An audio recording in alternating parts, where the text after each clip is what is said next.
सत साहिब सतगुरुदेव की जय। बंदी छोड़ कबीर साहिब जी की जय। बंदी छोड़ गरीबदास जी महाराज जी की जय। स्वामी राम देवानंद जी गुरु महाराज जी की जय हो।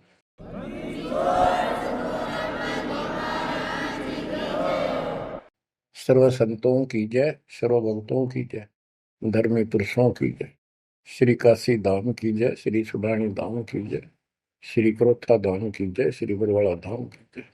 सत साहिब कबीर दंडवतम गोविंद गुरु बंदो अर्जन सोए। पहले भय प्रणाम तिन नमो जुआगे ओए। कबीर गुरु को की जय, दंडवतम कोटि कोटि प्रणाम। कीट न जाने भृंग को यो गुरु कर है आप समान। बच्चों, मानुष जन्म परमात्मा की कृपा से आपको प्राप्त है। मनुष्य जीवन के अंदर मूल उद्देश्य केवल भक्ति करना और मोक्ष कराना होता है। इसके लिए सर्वप्रथम गुरु की आवश्यकता होती है। सर्वप्रथम गुरु की, गुरु पूर्ण हो, तत्व ज्ञान प्राप्त हो और संपूर्ण भक्ति मोक्ष मार्ग यानी सभी मंत्र सत्य हों, फिर भक्त मर्यादित रहे, समर्पित रहे, आसानी से मुक्ति प्राप्त कर सकता है। अब जैसे धर्मदास जी का प्रसंग चल रहा है, तो आप देख रहे हो कितनी अच्छी आत्मा, परमात्मा के चाहने वाली, कति कुर्बान। और जैसा उस अज्ञानी गुरु ने मार्गदर्शन किया, कति अटूट श्रद्धा। सेवक तो ऐसा ही हो, पर गुरु ऐसा ना हो जो जीव को कर्म कांड में उलझावे।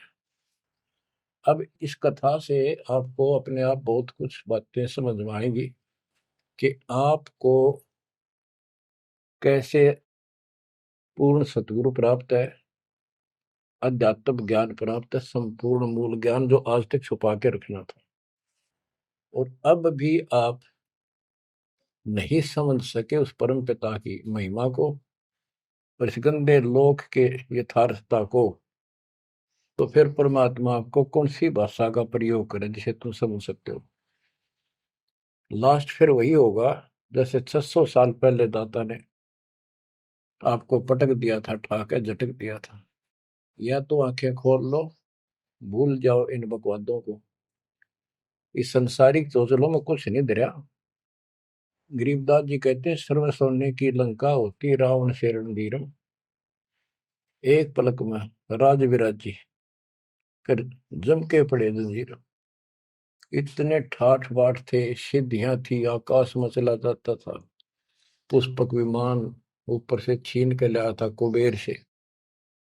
खूब उद्मस्तार रखा था। और भगत किसका था? शिव जी का। तीन देव की जो करते भक्ति ही उनकी कदे न होवे मुक्ति। और कितनी बकवाद भर जाए इनमें, जिसके कारण प्रसिद्धियां भी होगी साधु संत ऋषियों की। अंत में इनके पास कख नहीं बचा। ये मूल ज्ञान है, ये सार ज्ञान है। इसको समझो अच्छी तरह, पढ़े लिखे हो, शिक्षित हो, एजुकेटेड हो। परमात्मा ने मनुष्य जीवन इसलिए दिया कि तुम कुछ बुद्धि भी एक्स्ट्रा रखते हो अन्य प्राणियों से। इसका सदुपयोग करो। बकवाद बहुत कर ली, बाहर जाना पड़ेगा। अब बच्चों, प्रसंग धर्मदास जी का चल रहा है। देखो, अपना पिता अपने लिए कितना कष्ट उठा रहे हैं। एक जीव को काल की दलदल से बाहर खींचने के लिए कितना कुछ उन्होंने किया। बालक की तरह पीछे पीछे फिरे, कहाँ जंगल में, कहाँ किसी दरिया पे, कहाँ किसी तालाब पे, कहाँ कहाँ कष्ट वो मालिक उठाया उन्होंने। वो कहते हैं, दो दिन मेरी शरण हो, ताका हूं मैं दास, केल गिर लग गया फिर गुप्त धरती आकाश। जैसे राजा अम्बरीश था, उसके पीछे लगे रहे थे। लेकिन हम नहीं समझते, जब हमारे पास दो पैसे हों या 14 काल की छोटी सी राजा था, भगत बतेरा था, यज्ञ बहुत करता था, वाह हो रही थी, पिछले संस्कार भी अच्छे थे। वो संस्कार कब बने? जब कभी कबीर साहब की शरण में था, जैसे कलयुग में हो तुम। अब ये जो रह जाएंगे ना, पार हो गए सो हो गए। भक्ति अच्छी करते हैं क्योंकि सत्साधना मिल गई। एक सांस की कीमत कितनी गजब की है, इसकी बहुत वैल्यू है। पार ना हुए तो फिर ये नो फंस जाएंगे काल के। इनको स्वर्ग में रखेगा, देवता बनावेगा, उड़ा माचे माचे आन देंगे, फिर राजा पृथ्वी पर बना देगा। पृथ्वी पर आकर फिर ये पिछले पुण्यों के कारण ठाठ तो होने हैं, और भक्ति भी करेगी आत्मा, क्योंकि पीछे भक्ति की चास पड़ी हुई है इसको। तो भक्ति गलत करें जाएंगे, लाभ नारे हुए दिखेंगे। यो काल का भयंकर जाल है। मालिक फिर भी अपने बच्चे के साथ रहता है, फिर भी उनको राह दिखाने की चेष्टा करता है, किसी न किसी रूप में अपनी सच्ची भक्ति फिर से बताने की चेष्टा करता है। मानते हैं ना मानते वो अलग बात है। फिर राजा जनक हुआ अम्बरीश का जीवन पूरा करके, राजा जनक का पूरा करके फिर स्वर्ग गया। स्वर्ग में जाते समय लूट लिया काल ने। बिना विवेक वेख जो धारा सब करते सो भी बिना विवेक के न्यू नाश करते हैं। उड़ा दया भाव दिखा दी, अपने पुण्य दे दिए, और फिर नंगड़ होकर पृथ्वी पर आ गया। सारे पुण्य वहां खत्म कराया, आधे आधे ऊपर स्वर्ग में भोग लिए, और फिर पृथ्वी पर आ गए। पहले राजा था दो जीवनों में, राजा अम्बरीश वाली आत्मा, अम्बरीश राजा, राजा जनक सीता का पिता। और फिर वही आत्मा बाबा नानक बनी, खुद नौकर लगा के नवाब के यहाँ। जब ये इस स्थिति में आ गया, कति हैंड टू माउथ हो गए, तब दाता फिर मिले अपने बच्चे को। फिर राह दिखाने की चेष्टा की, खूब वाद विवाद किया। ने बोला आंखा देखो तो मानो, आंखा भी दिखाया, जब जाकर माना। बच्चों ऐसे आज आपके साथ खड़े कर दाता देख कहां सिर के होने लग रहा है, यह भी तरह समझ में नहीं आ रही, ये भी तुम नहीं समझ पा रहे। What is this? इसका नाम है कबीर भगवान। इसको कहते हैं सक्षम समर्थ परमात्मा। बच्चों यहाँ देखो, मालिक ने कैसे अपने बच्चों तक संदेश पहुंचाने लग रहे। काल ने जुल्म करने में कसर नहीं छोड़ी, पर यूं भी तो उसका बाप है। और देखो अपने बच्चों को कैसे अमृत छकाने लग रहे। इन क्रियाओं को देखकर ये विश्वास कर लेना चाहिए कि आप समर्थ की शरण में आ चुके हो। द्वार धनी के पड़ा रहे, धक्के धनी के खावे, 100 काल झकझोरी पर द्वार छोड़ जाओ। ईब तुम इतना जरूर कर दियो, और कुछ ना बने तो इतना रहियो, मालिक की शरण से दूर मत होना। चाहे दुखी दिखो, चाहे सुखी दिखो, ईब के आप सत्य में अगला कदम है बस, नथिंग एल्स। दूसरी बात नहीं है। पर होगा उनका जो मर्यादित रहेंगे, समर्पित रहेंगे, तन मन धन सब तेरा, ये कहने से नहीं, करना होगा। काल जाते आज ले चलो दाता, रखियो अपने चरण में। तो बच्चों फिर जब तक चाहोगे तब तक जीवन दे देगा आपको, जब तक चाहोगे। लेकिन अंत में एक ऐसा आप पर प्रेरणा हो जाएगी आपको, और आप ही कहोगे कि दाता ले चलो, बस बस बहुत होली। तो कहते हैं जीव है इतना जोखिम नहीं, मरा जब निशंक मरे, परमात्मा कहते हैं। तो ये हमारा मरना नहीं होगा, हम तो मेले से बजावांगे। शरीर छोड़ दिया कांचड़ी, पक्षी उड़ा आकाश को चलते कर गया बीट, ये तो वो है। बच्चों प्रसंग धर्मदास जी का चल रहा है। परमात्मा ने धर्मदास जी को पूरी सृष्टि रचना फिर सुनाई, क्योंकि शुरुआत में उसने इसलिए सुनी थी, अपना तर्क मन में अलग रखा था। साथ में आमनी देवी ने भी सुनी, दोनों को विश्वास हुआ। परमात्मा से कहा कि जोड़ पानी में पूछो स्वामी, पानी माने हाथ, जोड़ पानी में पूछो स्वामी, को कृपा कर अंतर्यामी। ओ साहब नाम का आही, परचय नाम कहो मोय पाई। गुरु और सतगुरु तुमको कहूं, हे प्रभु कौन देश तुम रहो। परमात्मा बोले, हो धर्मनी जो पूछो मोही, सुनो सुरती धर कहो मतोई।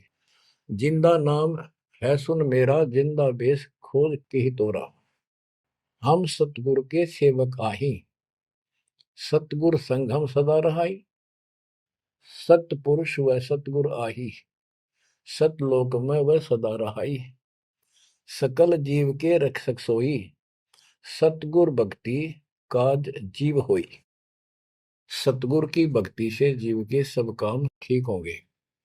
सतगुर सत्य कबीर सो आही, गुप्त प्रगट कोई चिन्ह नाही। सतगुर आज जगत तन धारी, दासा तन दर शब्द पुकारी। काशी रह परख हम पावा, सत नाम उन्मोहि दरडावा। परमात्मा अपने को छुपा के कहते सब परमात्मा तो सतलोक में रहता है और वहां से चलकर आया हुआ है। अब वो सतगुरु सतकबीर काशी में है। वो प्रगट है, गुप्त है। प्रगट का अर्थ है कि सामने बैठा है, गुप्त ऐसे है कि उसको कोई पहचान नहीं पा रहा।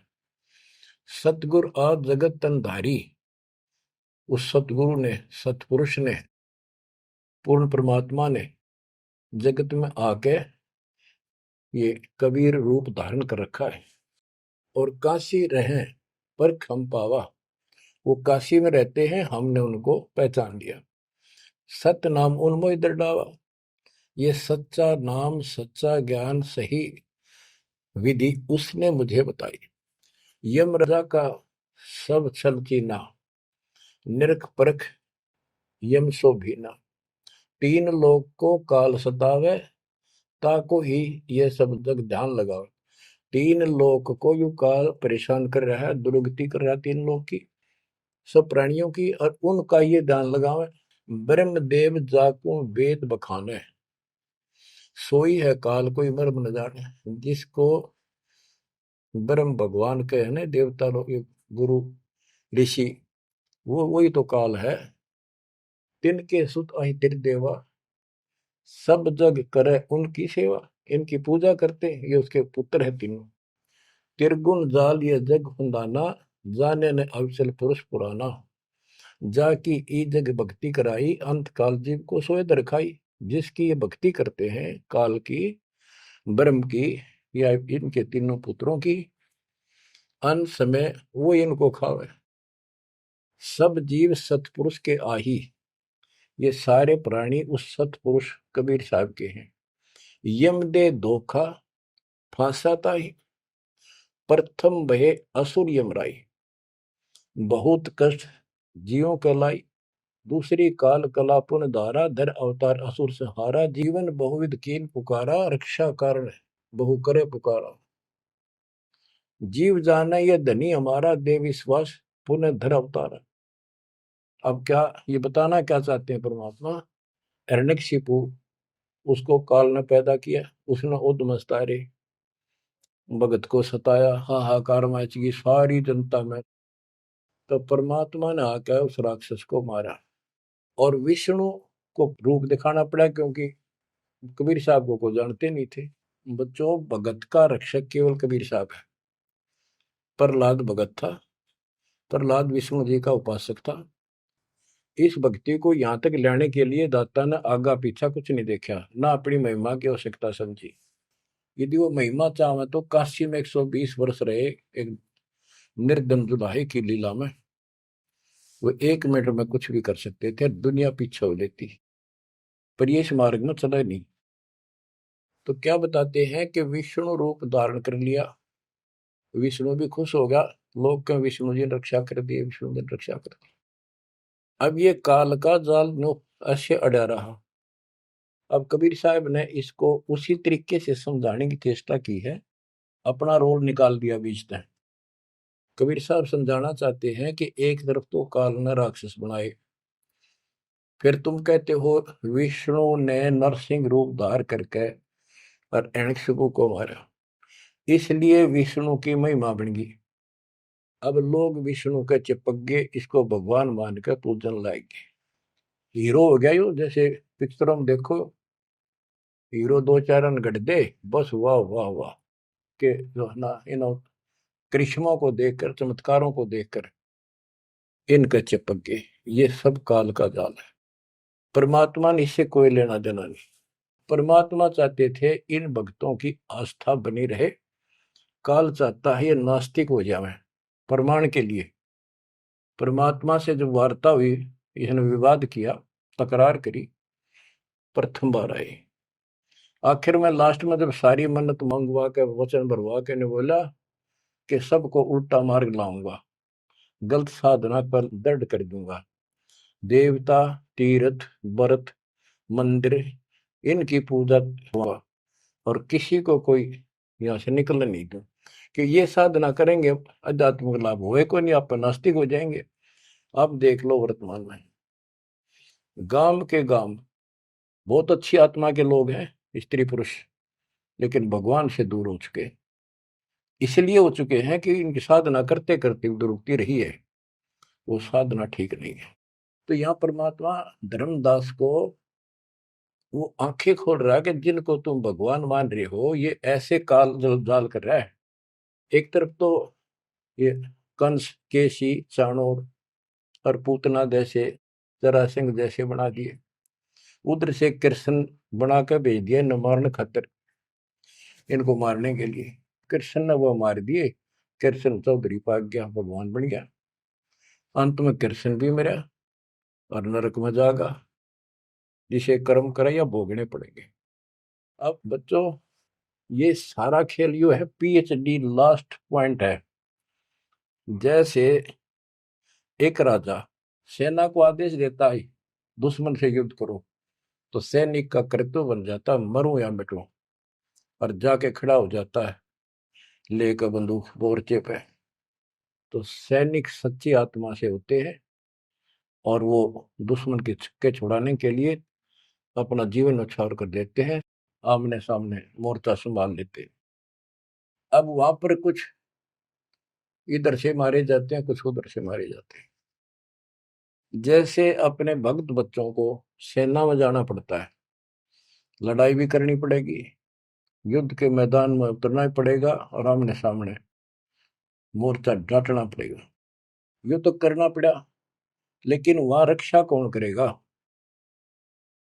वहां उन बच्चों की रक्षा कबीर साहब करेगी। इसी प्रकार काल ने रामकृष्ण को भेज दिया इनको मारने के लिए। रामकृष्ण को कोई मौत नहीं था इनको मारने का, इनके साथ खुद मालिक रहे। रामकृष्ण सतगुरु सहजादे भक्ति हेतु यूं हुए प्यादे। रामकृष्ण भी उस परमात्मा के बच्चे हैं, उस महाराजा सारी सृष्टि के सम्राट कबीर जी के राजकुमार हैं, सहजादे हैं। ये तुमसे ज्यादा निकट प्यारे हैं उसको, क्योंकि निचले में बहुत गजब की भक्ति की थी, पर पैर फिसल गया इनका, अब काल का फंस गए। कोटिक अवगुण बालक कर ही पिता एक चित नहीं धरी। बाप के अंदर एक ऐसा परमात्मा ने पर रखा है प्रेरणा, स्वभाव, बालक से करोड़ों बकवाद कर ले पर पिता एक भी उसकी गलती को ज्यादा सीरियसली नहीं लेता। तो इसी स्थिति पर परमात्मा इस नियम से उन निकमों के साथ भी आज है, लेकिन बहुत प्यारे उनको हैं, क्योंकि कभी वो बहुत गजब के भगत थे और कॉलोनी को सिलेक्ट करे उनके कर्म फुड़वाने के लिए, उनको उच्च पद देता है। ये प्रधानमंत्री, मुख्यमंत्री, ये बहुत अच्छी आत्मा थी, पिछले भगत थे, तपस्वी थे भगवान के बच्चे, उसके लिए कर रहे थे। अब वो बैठा दिए पदों पर, अब कर्म फोड़ेंगे, फोड़ लेंगे, तो मानने को नहीं। फिर जब हंटू माँ उठा जाएंगे बाबा नानक की तरह, फिर पकड़ लेगा, फिर लेगा। काम तो बढ़ गया, समस्या तो वहीं की वहीं खड़ी रहेगी। वो तो बात निमड़ी क्या है बच्चों, इसको कहते हैं सार ज्ञान। ये है वो मूल ज्ञान।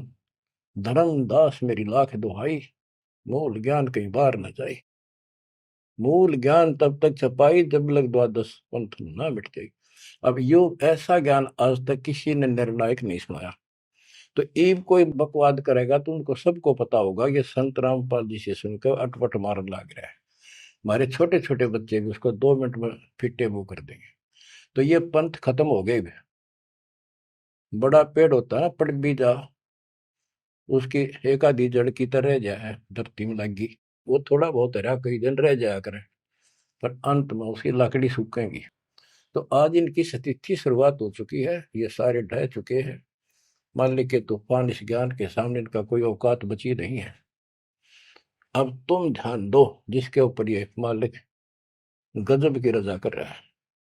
इसको हल्के में ना लो, तुम ज्यादा सीरियस बनो, समर्पित रहो, औरों से न्यारा सुख धरती पे देगा आपको। लेकिन इस सुख में माचना नहीं, परमात्मा को भूल ना जाना।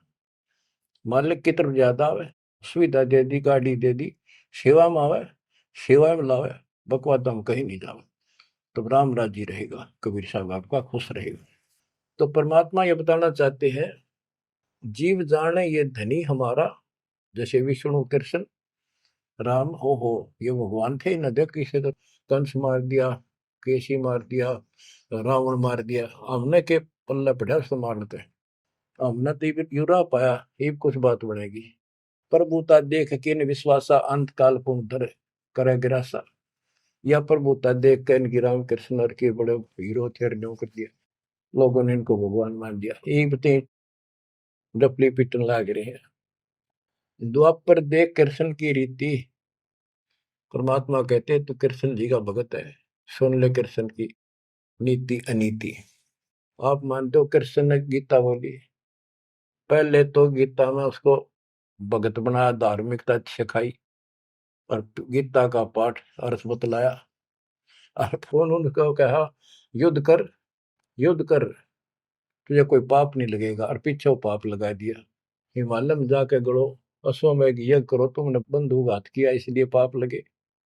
और जब जिस समय महाभारत समाप्त हो लिया युद्ध, और युधिष्ठिर को राजगद्दी दे दी गई, तो बच्चों युधिष्ठिर को भयंकर शोपन आने लगे, मरे हुए आदमी दिखे, सिर कटे आदमी चलते दिखे, खावन पीवे सारी रात बैठ के काटे। द्रौपदी ने देखा, उसने अपने अन्य पतियों को बताया, अर्जुन को, भीम को, आदि को, कि ऐसी स्थिति आपके भाई की है, यू ना सोता ना आपको बताता, ये उस दिन का मेहमान है। तब सारे चारों भाइयों ने खड़े होकर उनसे प्रार्थना लगाई कि कोई बात बताओ, क्या आप हमें अपने भाई नहीं समझते? कोई कष्ट है, संकट है तो हम आपके साथ हैं, आप अकेले क्यों दुख पा रहे हो? हमें शेयर करो। कुछ दिन तक कुछ नहीं किया, फिर आखिर में बता दी कि ऐसी स्थिति है मेरी। फिर क्या होता है, जब ऐसा संकट आता है, आप अपने गुरु से ही बात करते हैं।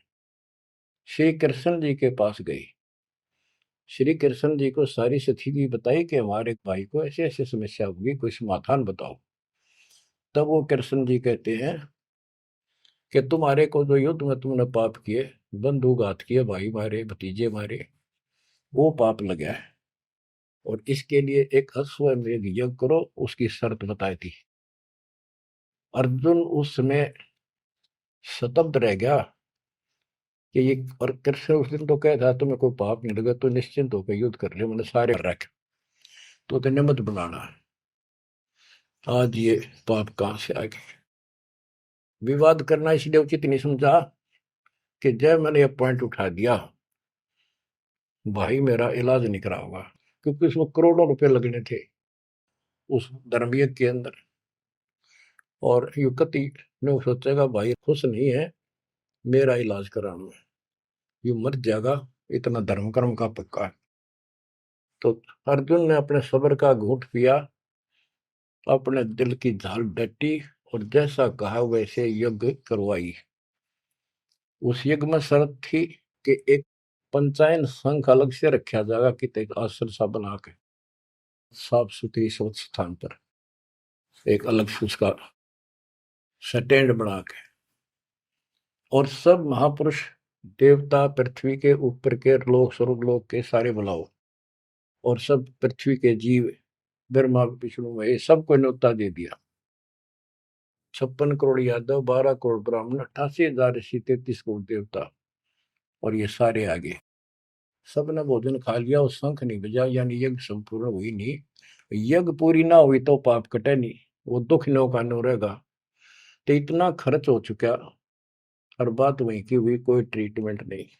श्री कृष्ण ने भी खाना खा लिया। उस समय युधिष्ठिर ने पूछा, भगवान अब कैसे बात बनेगी, सबने भोजन खा लिया है। तब कृष्ण जी ने बताया, क्या तुमने इधर एक संत है, उसका ये सुदर्शन नाम है, वो एक गुरु भक्त है, उसको निमंत्रण नहीं दिया। भीम की ड्यूटी थी, सेवा थी उस साइड में निमंत्रण बांटने की। भीम से पूछागा, भीम ने बताया कि मैं गया था पर वो गलत बोला। उसने कहा कि तुम्हारे से तो कसाई भी अच्छा था, तुमने इतने मानस मार दिए। वो विधवा बहन सैनिकों की आज तक टक्कर मार कर हो रही है, तुम बैठ के मौज कर रहे हो, नरक में पड़ोगे जाके। तुम्हारे अन्न खाकर नरक में जाना है क्या मैंने? पहले मुझे ऐसी ऐसी 100 अश्वमेघ यज्ञ का फल दो, तब मैं तुम्हारा टूक तोड़ू। कृष्ण बोला, फिर आपने क्या कहा? मैं क्या कहूँ था जी? उसने फिर कह दिया, बताओ ना मन्ना, ये तेरे बिना कि हमारी यज्ञ अधूरी रह जाएगी, श्री कृष्ण जी हमारे साथ। तब भगवान बोले, सारी बात बिगाड़ दी, तुम चलो। पांचों को रथ में बैठा के लाया। उनकी कुटिया से एक, कम से कम 1 योजन यानी 12 किलोमीटर दूर रथ रोक दिया। वहां से पैदल चल के आए नंगे पैरों। उस दिन क्या था, सुदर्शन जी ने अपने गुरु परमात्मा खुद कबीर साहब करुणा में नाम से प्रकट थे द्वापर में, उनके वो शिष्य थे, उनको सारी बात बताई। परमात्मा को पता था फेर आऊंगे, काम तो उनका होना को नहीं। तो सुदर्शन जी से बोले, तुम घूमन फिरन चला जा किते, वो फेर आऊंगे। कि सुदर्शन जी तो चले गए भ्रमण पे, परमात्मा उनका रूप बना के वहां बैठेगी कुटिया में। जब वह सारी टीम पहुंची कृष्ण वाली, जाते ही श्री कृष्ण ने दंडवत प्रणाम की। साथ में पांचों पांडवों करनी थी।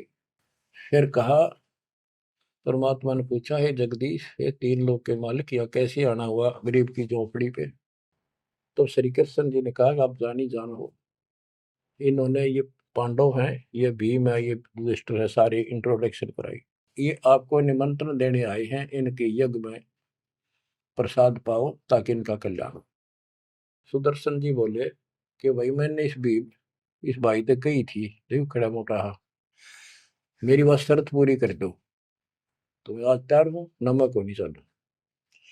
तो श्री कृष्ण जी बोले, जी आपकी वाणी है, कबीर संत मंडल पहुंचा दिए, तजमाया अभिमान, जो जो कदम आगे रखे ओ एक समान।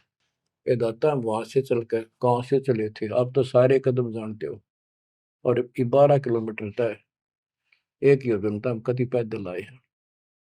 यहाँ से वहां तक हमारे जितने कदम एक यज्ञ बनाए बताए आप, हे दाता, 100 आप लेखा ला दो, बाकी हमारी जोड़ी में डाल। साधु भूखा भाव का, धन का भूखा ना। ने बोला, वे चलते हैं। जब पहले भीम आया, डींग मारा था।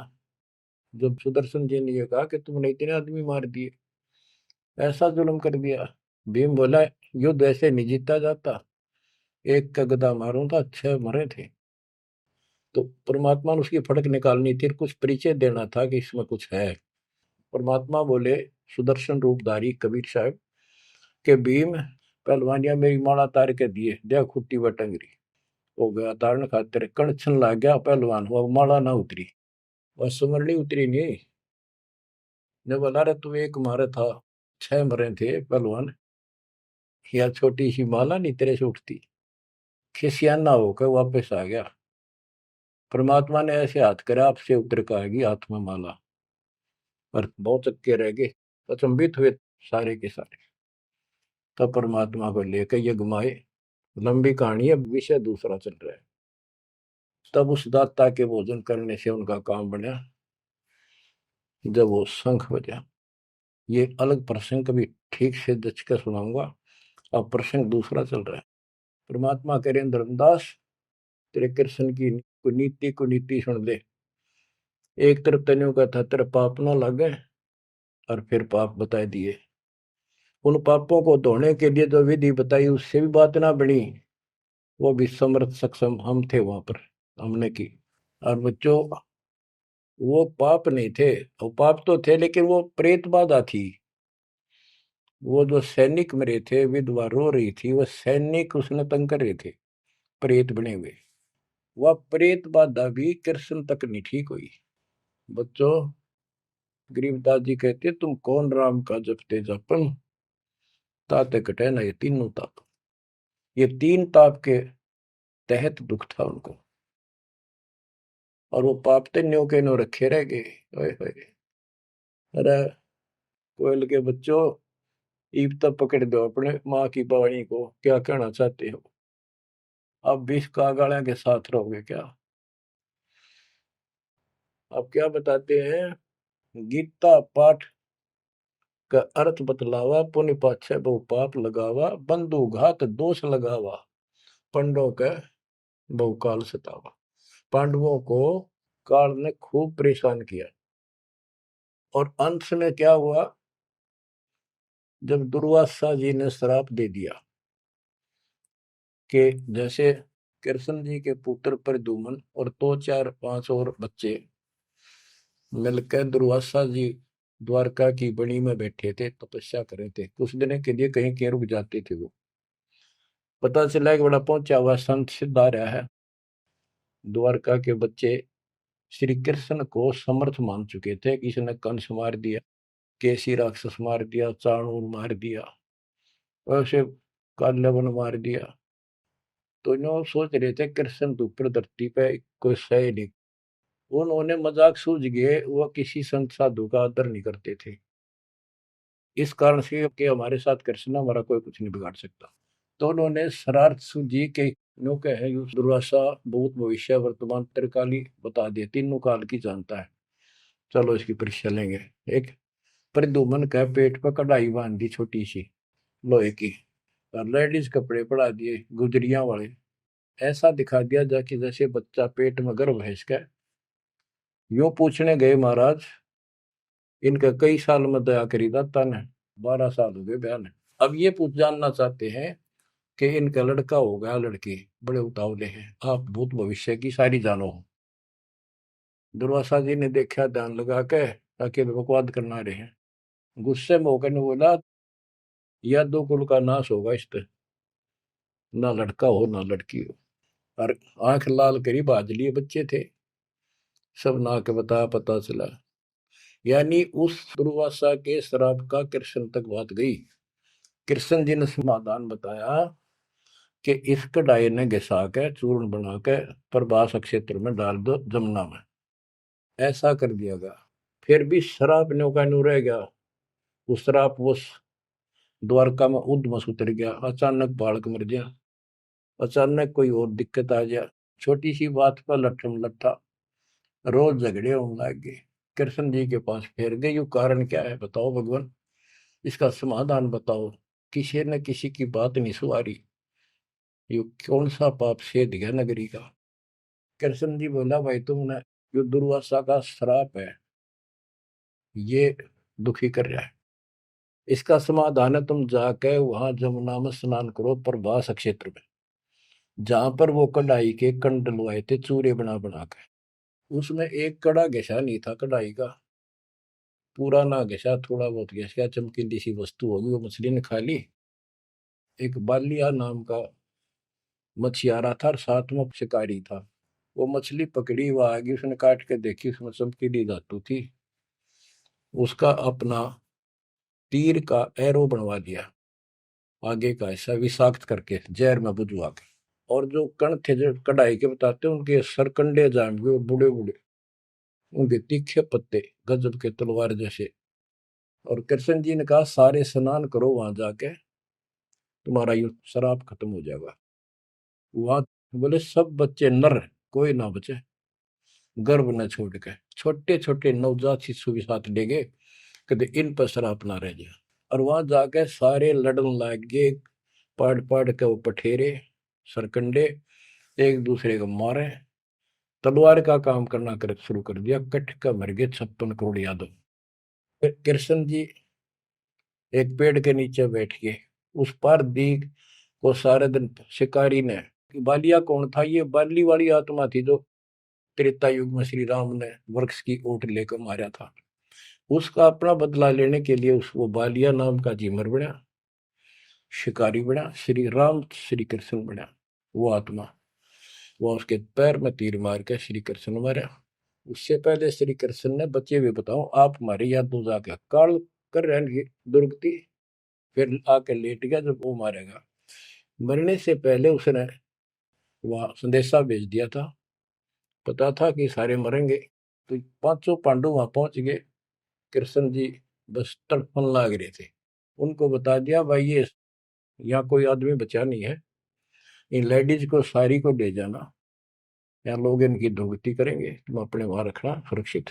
और तुम जाके हिमालय में चले जाओ, वहां रहो भूखे प्यासे तप करो, और वहां गड़का मर जाओ, वापस ना आइए। तो पूछा जी कारण क्या है? हम अभी तो राज मिला, 20-30 साल हमने राज मुश्किल से किया है, अब आप कहते हो राज त्याग के वहां चले जाओ, इसका कारण क्या हो गया? क्या गलती बन गई कि तुमने जो युद्ध में पाप किए थे वो पाप तुम्हें दुखी कर रहे हैं, वहां तप करने से समाप्त हो जाएंगे। तब अर्जुन को कहना पड़ा कि भगवान आप ऐसी स्थिति में हो, मुझे कहना तो नहीं चाहिए पर मैं रोक भी नहीं सकता अपने आप। पहले तो आप कह रहे थे गीता में कि ऐसे ऐसे तेरे को पाप नहीं लगेगा, और ये पाप हमारे सिर पर धरती है। फिर भाई के अश्वमेध यज्ञ कर पाप खत्म हो जाएंगे, वो पाप फिर भी रह गए। तब मैं बोल नहीं पाया, आज मैं रोक नहीं पाया। या तो इसका उत्तर दे दो ना, मेरा जीना भी दूभर हो जाएगा शेष सांस। तब उसने बताया भाई मैंने ना मेरा मन के गीता में कहा था, और के कुछ तेरे को बोल रहा था। असली बात यह है, अब मैं जो कुछ कर लियो कुछ पाप हमारे उड़ तपस्या से कुछ तप बन जाएगा, पाप पुपना कट्टे से। उसने में बताई तप करने से आगे फिर थोड़ा बहुत को राज मिल जाएगा। इनके पास इतनी स्टोरी है, ज्यादा नहीं। तो बच्चों देखो काल का जाल। उसका अंतिम संस्कार श्री कृष्ण का करके वो चले गए, और अर्जुन ने एकलन छोड़ गया कि एकला योद्धा है, कोई खतरा नहीं। सब लेडीज को लेकर चाल पड़ा गोपियों को। रास्ते में बिल्लो ने पकड़ लिया, उन्हें पीटा इस अर्जुन को। गोपियां लूट ले गए, लड़कियां ठा ले गए रामजादे। और इस पर धनुष साथ ले रहा था, जो महाभारत के युद्ध में जो उद्मस्त आ रहा था, वो उठा तक नीचते। तब रोवा खड़ा खड़ा कि इस कृष्ण ने तुम्हारा नाश कर दिया, सारे हमारे साथ धोखा किया। जब नाश कराना था युद्ध में, मानस मरवाने थे आदमी, जब तक ताकत दे दी, अब मैं खड़ा खड़ा पड़। गीता भी यही कहती है, बलवानों का बल मैं हूँ, बुद्धिवानों की बुद्धि मैं हूँ। यहाँ परमात्मा कबीर जी बताते हैं युग कृष्ण नहीं, युग काल उनका बाप ये जुल्म करे भाई, इनको पता है नहीं हो क्या रहा है। धर्मदास ये बातें सुनकर चक्कर में पड़ गया, मुंह का नहीं देखे देखे, आंख भी नहीं झपके। ये भगवान कति 100 की 100 सच्ची, सारी बात बिड़ा करते। देखिए धोखे बैठे थे, साथ में हमने बैठी, दोनों टेक टेक सुने मालिक के अमृत वचन। ये परमात्मा हम रोज सुना करते, मेरी तरह पत्थर पड़ गए थे कल। आपके क्या गुण गाओ मालिक, कैसी आंख खोल दी मेरी। परमात्मा कहते और सुन ले। अब क्या है, हिमालय में चले गए सारे पांडव, और वहां सारे मरते गिर जाते गए। तो कहते हैं जब ये पहुंचे ऊपर, तो युधिष्ठिर बाद में मरा, और तो सारे बर्फ में गड़ गए, बर्फ में पैर गड़ जाते कहीं। लेकिन युधिष्ठिर का अंगूठा अंगूठा गला, बाकी शरीर जो का तो रहा, मर गयो भी गया। जब ये ऊपर गया, वो पहले जो चले गए थे मर मर कर, चारों पांडव और उनकी मां कुंती द्रौपदी, वह सारे नरक में ठोक रखे। यो पहले स्वर्ग ले जाएगा, फिर इसको कुछ समय नरक में डालना था, क्योंकि इसने धर्मदास झूठ बोली थी युधिष्ठिर ने। कौन सी झूठ बोली थी? कि अश्वत्थामा मर गया। द्रोणाचार्य गुरु का बेटा अश्वत्थामा था। द्रोणाचार्य इतना सूरवीर था, अगले दिन उसने युद्ध में उतरना था, और कृष्ण जी को पता था, उसने बता दिया था जयो आ गया ना द्रोणाचार्य तुम्हारे सामने, एक नहीं छूटेगा, इतना धनुषधारी है। तो इसका इलाज ये है कि युधिष्ठिर झूठ बोल दे, और की नहीं मानने का। पहले कईयां ने जाके कहा नो कह दो कि इसका बेटा अश्वत्थामा मर गया, तो यो उस पुत्र मोह में इतना पागल हो जाएगा, इस पर हथियार नहीं उठेंगे, और युद्ध तक करेगा पर यू हार जाएगा, मारा जाएगा। तो युधिष्ठिर को सब ने कहा जाके कि अश्वत्थामा मर गया। कईयों ने जाके दूत भेजे गए दूसरी सेना में। तो द्रोणाचार्य बोले मैं विश्वास ना करूं, तुम झूठ बोलते हो। अगर युधिष्ठिर कह देगा तो मैं सच्ची मानूंगा। तो दूसरे कह तुम मार दियो, तो गिर दिया ठागा, फूक फेंक दिया ठागा मैंने। युधिष्ठिर को तैयार किया गया कि तू यह झूठ बोल। वो मना कर गया कि नो तो दिक्कत हो जाएगी और मैं झूठ नहीं बोल सकता। फिर एक अश्वत्थामा हाथी का नाम था, जैसे पशुओं के नाम रख लेते हैं ऐसे। वो अश्वत्थामा हाथी मार दिया। श्री कृष्ण बोला आप ये कह देना कि अश्वत्थामा मर गया, मंदी आवाज में कह दिए मेरा ना हाथी था, हाथी या मनुष्य। युधिष्ठिर इस बात पर राजी हो गया क्योंकि अगले दिन नाश कर रहा था उसने। तो मन में दोस्त तो आया उसके, झूठ बोल दी जाके कि आचार्य जी अश्वत्थामा हिते संस्कृत नौकंते द्रोणाचार्य का तो बुरा हाल हो गया, चक्कर आने लग गया कि अश्वत्थामा मर गया। फिर मंदी आवाज में कह दिया नर व कुंजर, नर था या कुंजर हाथी, पता नहीं नर था या कुंजर। अब वो नर कुंजर कड़े सुना था तो पागल होकर गिर गया। तो उसके कारण उसको नरक में भेजना था कुछ समय के लिए। तो युधिष्ठिर ने पूछा कि मेरे भाई कहाँ गए, स्वर्ग में। तो उनको बताया कि उन्होंने पाप करे थे महाभारत में, और भी जितने पाप कर रखे थे वो सारे के कारण नरक में पड़े। धर्म युधिष्ठिर बोला कि मुझे उनके दर्शन कराओ, मैं देखना चाहता हूँ। देखा सारे हाहाकार मचाने लग रहे। तो बोला मुझे भी अब मेरे भाई बहनों के परिवार के साथ भेज दो। तो वो चाहे थे कि बेचने इसका मार डाल लिया जाओ। तो वो इस कारण से उसको भी कहते कुछ समय के लिए नरक को भोगना पड़ा। अब ये परमात्मा कहते हैं बंधु घात दोष लगावा, पांडवों के बहुकाल सतावा, भेद हिमालय ते ही गलाए, छल अनेक की नहीं यमराए। बच्चों, और फिर उनको पांडवों को ले नरक में डाला। बच्चों, स्वर्ग के धोखे नरक ही जाही, जीव अचेत यम छल चिन्ह नहीं। ये बोले जीव इस काल के इस छल को, इस जाल को, षड्यंत्र को नहीं समझ पा रहे। पांडव सम को कृष्ण को प्यारे, सोले नरक में डारे, वो भी सारे नरक में डाल दिए। मानुष जन्म बड़े पुन होई, सो मानुष तन जात बिगोई, नाम बिना नहीं छूटे कादू, बार बार ये नरक ही घातू।